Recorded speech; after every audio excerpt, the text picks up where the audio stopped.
Es sobre la última opinión consultiva de la Corte Interamericana de Derechos Humanos, un trending topic obvio, ¿no? En Twitter esto debe estar posicionado en el primer lugar, naturalmente. Pero sobre esto también hay que escribir.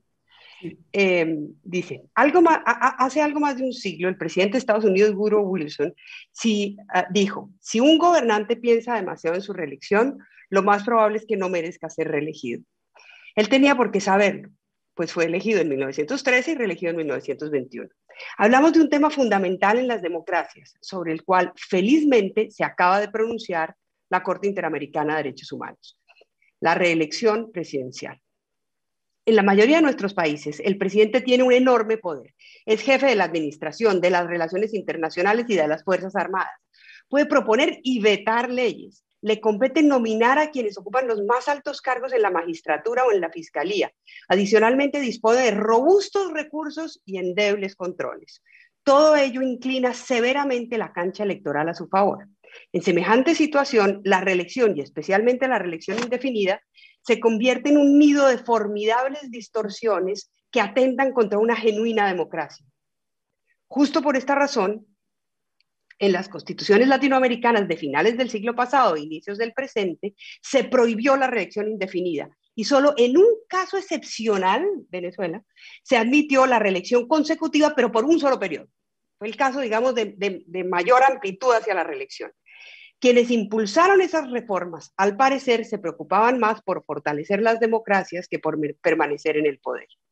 Sin embargo, en todo lo que ha ocurrido el siglo XXI, presidentes latinoamericanos en ejercicio y expresidentes deseosos de regresar para quedarse, debilitaron los límites que con sabiduría se habían fijado. 15 de 19 países latinoamericanos han flexibilizado las reglas constitucionales sobre la reelección. 4 de ellos establecieron la reelección indefinida: Venezuela, Nicaragua, Honduras y Bolivia.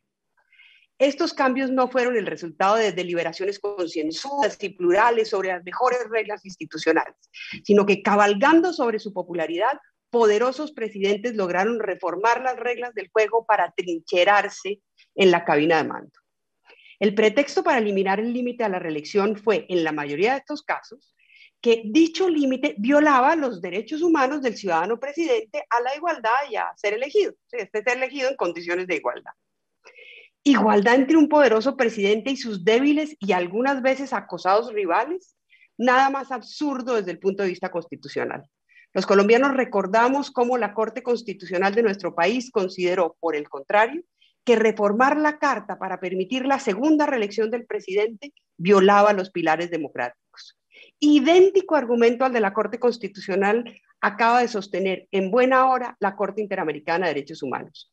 Estableció la Corte en su más reciente opinión consultiva que las personas no tienen el derecho humano a la reelección indefinida ni a permanecer eternamente en el poder. Señaló que en regímenes hiperpresidencialistas como el nuestro, la reelección indefinida afecta el funcionamiento del Estado de Derecho, rompe gravemente las condiciones de igualdad en la contienda electoral, compromete el pluralismo político y desequilibra el sistema de frenos y contrapesos propio de una democracia. La misma Corte que condenó a Colombia por los hechos del Palacio de Justicia, por la violación de los derechos políticos de Gustavo Petro y por múltiples masacres de campesinos, acaba de decir que las reformas que permitieron la reelección indefinida en Bolivia, Venezuela, Nicaragua y Honduras violan la Convención Americana. De esa manera, desmonta el falso andamio al que trepan quienes intentan permanecer de manera permanente en el poder y esgrimen para ello razones falsamente fundadas en la defensa de derechos humanos. Sigue siendo verdad lo que decía James F. Clark. El estadista piensa en la próxima generación, el político en la próxima elección y agreguemos, el autócrata en las sucesivas reelecciones. Coda 1. Hay personas que se indignan cuando se violan los derechos humanos de quienes piensan como ellos, pero justifican el atropello si se trata de quienes piensan distinto. Las reacciones diferenciadas frente al abuso de la fuerza en las protestas en Colombia, Cuba o Venezuela lo demuestran. Igual sucede con la democracia. Muchos se indignan por ciertas reformas institucionales que dañan el juego democrático si esas reformas los afectan, pero las apoyan si les conceden ventaja. El caso de la reelección presidencial es un buen test para identificar si uno sufre de indignación selectiva. Y Coda 2, que me parece muy grave, estudiantes y profesores de la Universidad de AFIT han recibido amenazas de muerte por manifestar con libertad su opinión sobre las protestas sociales en Colombia. En un Estado serio y con instituciones realmente comprometidas con la defensa de la democracia, quienes lanzaron esas amenazas estarían ya judicializados. La impunidad en estos casos es más que una simple omisión. Ahí está la columna.